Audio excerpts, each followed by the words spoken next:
você vai respeitar a vontade do seu paciente.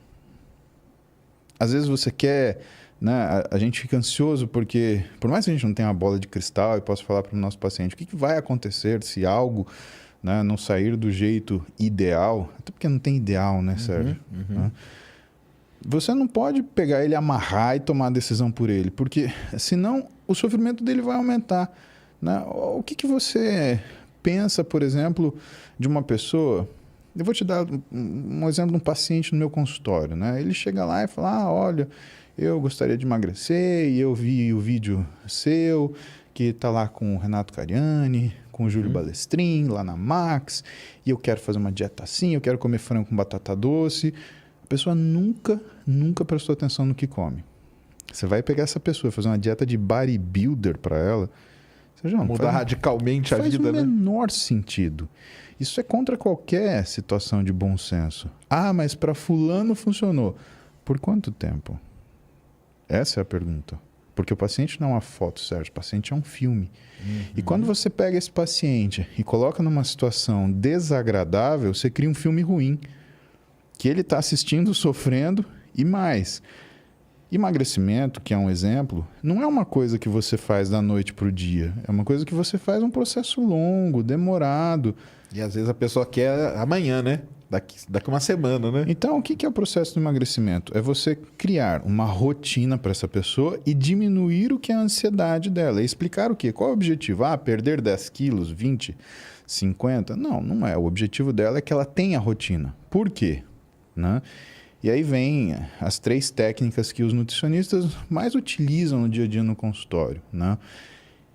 E que muitas vezes falta ele sentar um pouquinho com o paciente e gastar 5 minutos para explicar isso. E que a gente explica para todo paciente na primeira vez que ele vem, para ele entender que a gente não está lá para fazer ele sofrer. E mais, que como médicos nós estamos ali para servi-lo, que é essa a função da medicina. É servir o seu paciente, né? Não é tiranizá-lo. Ah, agora você vai fazer esse exame, então eu vou te operar e não, não é isso, né? E essas 3 coisas são super simples. E as pessoas decidem começar com a coisa mais difícil do mundo, né? Que é restrição calórica.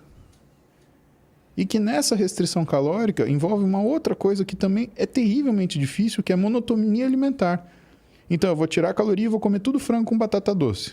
Sucesso, você vai conseguir fazer 2 refeições assim. Depois você vai querer se atirar de uma ponte, porque isso não é vida. Vai dar um outro problema, né, na pessoa, né? Com certeza. Né? E essas 3 coisas basicamente são... Em primeiro lugar, janela alimentar. Né? Você organizar o que é a sua vida. Por quê? Aí tem estudo do indiano, um cara chamado Panda, que ele estudou o que são os relógios biológicos. E o que ele percebeu? Que quando você pegava um ratinho e tirava o núcleo supraquiasmático dele, que é uma região do nosso cérebro, que nota, por exemplo, o que é dia e o que é noite, ele perdia a noção do horário de comer. Ah, com certeza. E o ratinho, ele normalmente começa a comer a hora que clareia o dia e para de comer a hora que a noite chega. Então ele come durante o dia. E ele tem uma janela aproximada alimentar, sempre respeitando esse tipo de intervalo. O ratinho sem o núcleo supraquiasmático, ele come o tempo inteiro. Depois de 3 meses observando esses ratinhos, o que o Panda descobriu? Que com a mesma caloria, o ratinho que come ao longo do dia inteiro, ele engorda. E o ratinho que mantém aquela janela alimentar, ele simplesmente não muda o peso dele. O que você começa a entender? Ah, porque eu sempre fiz isso na minha vida. Não, você não sempre fez isso. Quando você morava na casa da sua mãe, você acordava às 7 da manhã para ir para a escola, ela te dava café. Meio-dia você chegava da escola, você almoçava. Aí, às 6 da tarde, ela ia te pegar pela orelha na cara do seu amiguinho para te dar o jantar. E aí, no máximo, ela te dava um copo de leite antes de dormir e você dormia. E você comia pizza, bolo, você comia estrogonofe, você comia lasanha, você comia macarronada. De domingo, então, você comia macarronada que você queria deitar na mesa, se fosse o caso, de tanto que você comia. E você não engordava. Ah, mas é porque o metabolismo era rápido. Negativo. É porque você tinha uma janela alimentar que a sua mãe fazia para você. Que foi a primeira coisa que você fez quando você se tornou adulto? Acordar, sair sem tomar café. Já começou ferrando tudo, né? Só isso... Você tem um estudo do American Heart Association de 2016 mostrando que você aumenta o seu risco de doença coronariana em 27,5%, só de não tomar café da manhã. Cara, é muita coisa.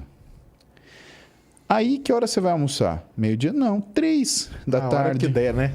É o famoso a hora que der, né? Exatamente. 4 da tarde. Ou você vai fazer um jantoço, né? E aí você vai chegar na sua casa e você vai enrolar, vai fazer isso, vai fazer aquilo, e de repente vai vir aquela fome, Sérgio, que você vai misturar feijão, arroz, macarrão, bolo de cenoura com peixe frito e filé mignon com, sei lá, se tiver água sanitária gelada, você vai tomar, né? E isso já é a primeira coisa que a gente desorganiza na fase adulta. Regulariza tudo, né? E o nosso organismo, ele é bom, ele briga com isso durante um tempo, durante alguns anos. Chega uma hora, né, como o organismo ele é montado com base em sistemas de comporta, que ele não aguenta mais sustentar o que é essa resistência a esse estímulo nocivo. E você começa a ganhar peso, ganha peso, ganha peso, ganha peso. Segunda coisa, fracionamento alimentar. Isso é uma coisa muito legal de... Aí nessa janela aí, Claro, é que entra o lance do tal do jejum intermitente. intermitente. É Então, isso? na verdade, o jejum intermitente ele é uma estratégia para você baixar níveis de insulina de forma aguda, tá? Já vou te falar porque que isso é importante, mas antes de falar isso, o que é bom separar? Boa parte do que faz o jejum intermitente funcionar é a janela alimentar, não o jejum. É ter o horário, né? Exatamente. Entendi.